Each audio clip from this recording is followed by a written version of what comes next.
Imagine a 16th century weapons factory. Craftsmen are creating a new explosive weapon, a round, filled with countless tiny fragments that will explode in all directions.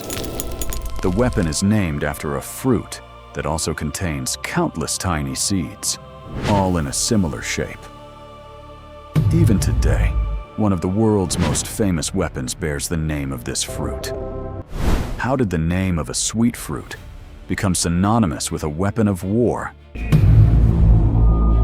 You are watching Crumbs of Time. This fruit was first domesticated on the Persian plateau 5,000 years ago. It explained the mystery of the changing seasons in ancient Greek mythology. And today, one of the world's most recognizable weapons bears its name. This is the story of a red, seed-filled fruit, the pomegranate. Stay till the final bite. Subscribe for more forgotten history. The pomegranate originated in the Iranian plateau and the Caucasus region, a vast area of modern-day Iran, Afghanistan, Turkmenistan, and Pakistan. Archaeologists believe that people here were the first to domesticate the pomegranate about 5,000 years ago. It was one of the oldest fruit trees cultivated by humans in the eastern Mediterranean region. Wild pomegranates still grow in the mountains of western Pakistan today, a living reminder of the fruit's early history. The pomegranate then spread rapidly throughout the ancient world. Pomegranate remains have been found in Neolithic and Bronze Age sites, such as Gezer in Palestine, Jericho, and Arad in Israel. Dried pomegranates have also been found in the tomb of an official of Queen Hatshepsut of Egypt, and they are mentioned in cuneiform writings from Mesopotamia as early as the 3rd millennium BC. The famous Ulubaran ship, which sank off the coast of Turkey in the 14th century BC, was carrying pomegranates, along with perfumes, ivory, and gold jewelry. So it wasn't just a fruit back then. It was a valuable commodity in long-distance trade. Archaeological sites in Cyprus and Greece from the same period also show that pomegranates had become one of the most sought-after fruits in the Mediterranean world. In ancient Persia, the pomegranate was not just a fruit. It was a symbol of fertility, abundance, and royal power. In the rock paintings of the Achaemenid kings of Persepolis, the pomegranate flower held by the king is a symbol of imperial dignity, which expressed the legitimacy and prosperity of the rule. In ancient Egypt, the pomegranate was also a symbol of prosperity. At the same time, it is mentioned in the Ebers Papyrus as a medicinal ingredient used to treat tapeworms. In other words, from the beginning, the pomegranate was a symbol of food, medicine, and status for people. It also repeatedly appeared in Assyrian art as a symbol of agricultural abundance and fruitfulness. In the Iron Age, the pomegranate became a popular ornament in Israelite art and architecture. It is mentioned in the Hebrew Bible as one of the 7 special crops of the Promised Land. Very few fruits in history have simultaneously carried all 4 identities: religious, royal, medicinal, and cultural. The pomegranate was one of those rare exceptions. From the Iranian plateau, the pomegranate spread rapidly to Mesopotamia, Anatolia, India, and other parts of Asia. It reached southern China and Southeast Asia by land along the Silk Road, and by sea through the hands of merchants. It became known in China during the Han Dynasty, and Kandahar in Afghanistan became famous for its high-quality pomegranates for centuries. The pomegranate's journey to Europe was also slow but steady. It reached England in the 17th century, but did not produce well in the cold climate there. Later, it crossed the Atlantic with European settlers and reached the Americas. The warm climate of the South proved ideal for the pomegranate, and it soon became a familiar fruit in gardens and farms there. The pomegranate reached Central and South America through Spanish explorers, and its cultivation began in California in 1769. Originating in the mountainous regions of Persia, this fruit has gradually taken root in the soils of Asia, Europe, Africa, and America. Few fruits have managed to make their way so successfully across so many different cultures and continents of the world. Before pomegranates became a global commodity, most fruits were unsuitable for long sea voyages and desert caravans. Soft-skinned fruits would rot quickly, the juice would dry out, and most fresh fruits would be spoiled before they reached their destination. The pomegranate's thick, tough skin was a natural solution to this problem. This armor-like coating protected the juicy seeds inside during long journeys. As a result, pomegranates were one of the few fruits that could be transported hundreds of kilometers by sea or along desert trade routes. The presence of pomegranates, along with gold, ivory, and perfumes, in the wreck of the 14th century BC Uluburun shipwreck attests to their value. It was not just a fruit, it was a luxury good, suitable for long-distance international trade. This characteristic set the pomegranate apart from other fruits. While most fruits were confined to local markets, pomegranates reached royal courts, port cities, and the markets of distant civilizations alike. In fact, in favorable conditions, pomegranate trees can live for hundreds of years. Another unique example of their resilience.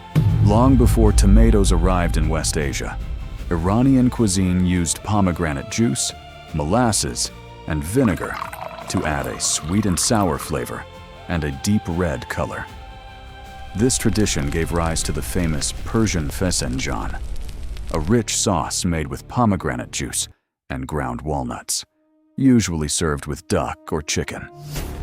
Similarly, the traditional pomegranate soup, called ash-i-anar, has been a part of Persian cuisine for centuries.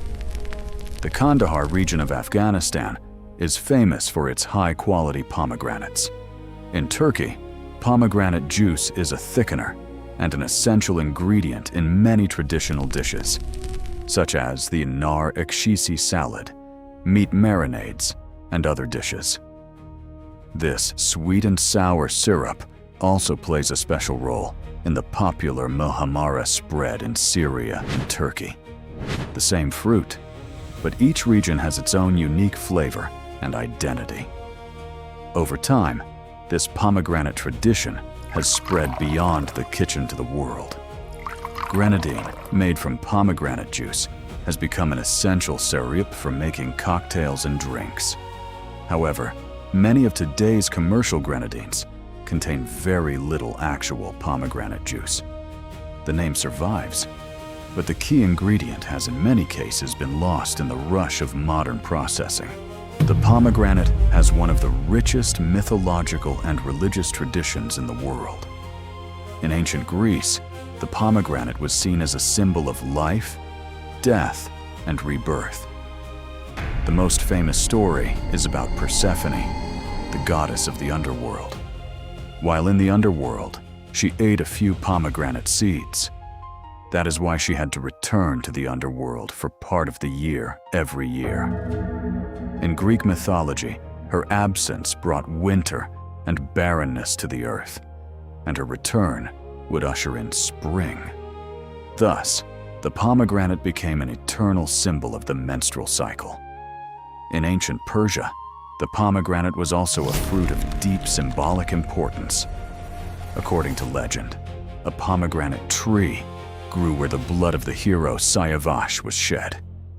In Zoroastrian tradition, pomegranates were used as a symbol of prosperity, life, and blessings during weddings, Nowruz, and other festivals. In Islamic tradition, the pomegranate also has a special place. The Quran mentions the pomegranate as one of the fruits of paradise and describes it as one of the signs and blessings of Allah. For centuries, Muslim physicians and scholars have also considered the pomegranate valuable both as a food and a medicine. Few fruits have become symbols of life, prosperity, rebirth, and blessing across so many different civilizations, religions, and cultures. The pomegranate is one of those rare exceptions. Now for the story that links the pomegranate to one of history's most unexpected connections. In medieval Latin, the pomegranate was called pomum granatum, seeded apple. In Old French, it was shortened to grenat, and in modern French, it became grenade. In English, it was once known as the apple of Granada, a name that survives today only in hereditary symbols. When gunsmiths in the 16th century developed a new, hand-thrown explosive weapon, a round, iron shell filled with gunpowder and metal fragments. The shape of the weapon was exactly like a pomegranate, and the way the pieces scattered in all directions during the explosion was exactly reminiscent of the countless seeds that are scattered inside when a pomegranate bursts. The weapon was therefore named after the French name for the fruit, grenade, which in English became grenade by the 1590s. Even in the 1520s, the word grenade in English was first used to refer to the pomegranate fruit, not the weapon. That is, the word was first used as the name of the fruit, and then gradually became the name of the weapon. This is not a mere coincidence of names. It is a direct source of the name, etymologically fully proven. In the 17th century, soldiers who could throw this weapon skillfully were called grenadiers, a title that later became the name of the most respected, tallest, and most well-built infantry units in European armies. The weapon was almost forgotten with the development of firearms in the late 18th century, but it returned in the early 20th century during the Russo-Japanese War, and in the trench warfare of World War I, it became an indispensable tool for infantrymen and is still known by this name today. A sweet, juicy fruit, a symbol of fertility and abundance for thousands of years, is now one of the world's most famous weapons of war. A life-giving fruit is the name given to an object that is designed to be destroyed. Creation and destruction. Two opposing ideas fused into a single word. In the 19th and 20th centuries, pomegranates transformed from a local fruit into a global commodity. Botanists have identified more than 500 named pomegranate varieties worldwide. However, research shows that many of these are actually fruits with the same genetic traits, known only by different names in different regions. This diversity has developed on the basis of the size of the fruit, the color of the peel, the hardness of the seeds, and the taste. In the 21st century, the pomegranate's new identity was created in the laboratory. After the publication of initial research on the antioxidants contained in its juice, pomegranates began to be widely promoted as a superfood. But later, regulatory agencies made it clear that claims of disease prevention or treatment were not acceptable without sufficient scientific evidence. The pomegranate is still a nutritious and popular fruit today. But its history teaches us another important lesson. Popularity and scientific evidence are not always the same thing. Even a fruit that is thousands of years old can face the new realities of modern marketing, research, and scientific verification. The edible part of the pomegranate is about 78% water, along with natural sugars, small amounts of protein, and fat. 100 grams of pomegranate seeds help meet about 11% of the daily requirement of vitamin C, 14% of vitamin K, and about 10% of folate. It is also a good source of dietary fiber. Behind the deep red color of pomegranates are plant compounds such as polyphenols and ellagitannins. Studies have shown that they can act as powerful antioxidants and help protect cells from oxidative damage. However, their specific health effects are still being studied, so they are not considered a treatment for any specific disease. For centuries, the peel, flowers, roots, and seeds of pomegranate have been used for various purposes in Ayurvedic and Unani medicine. Modern science is also continuing to research the potential efficacy of these ingredients. In particular, new studies are being published on various compounds, including punicic acid, which is found in pomegranate seed oil. Both thousands of years of tradition and modern research consider pomegranates important. But just as history teaches us curiosity, science teaches caution. So, reliable scientific evidence is ultimately more important than popularity. Today, the pomegranate is one of the most important fruits in the world. Its main producing countries are India and China, followed by Iran, Turkey, Afghanistan, the United States, Pakistan, and Spain. The fruit that crossed the continent thousands of years ago in caravans and ships is now part of global trade. But the pomegranate is not just a fruit. In Mexico, it is part of the national dish. In Armenia, it is a symbol of marriage and fertility. And in Azerbaijan, it is celebrated every year. Its peel is even used to dye traditional carpets. From Persian palaces to modern supermarkets, from ancient mythology to scientific research, the pomegranate has had a journey spanning more than 5,000 years. Few fruits have left such a deep mark on history, culture, and human life. A fruit that symbolized the mystery of the changing seasons for the ancient Greeks.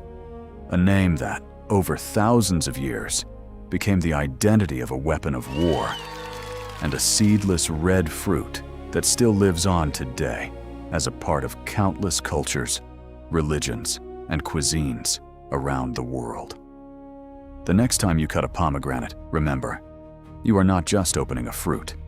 You are opening 5,000 years of history, where life and death, creation and destruction, mythology and science have coexisted. Very few fruits have left such a deep mark on the story of human civilization. Every meal carries more than flavor. It carries the footsteps of civilizations. What forgotten food should we uncover next? Tell us in the comments. Subscribe to Crumbs of Time, because history is still being served.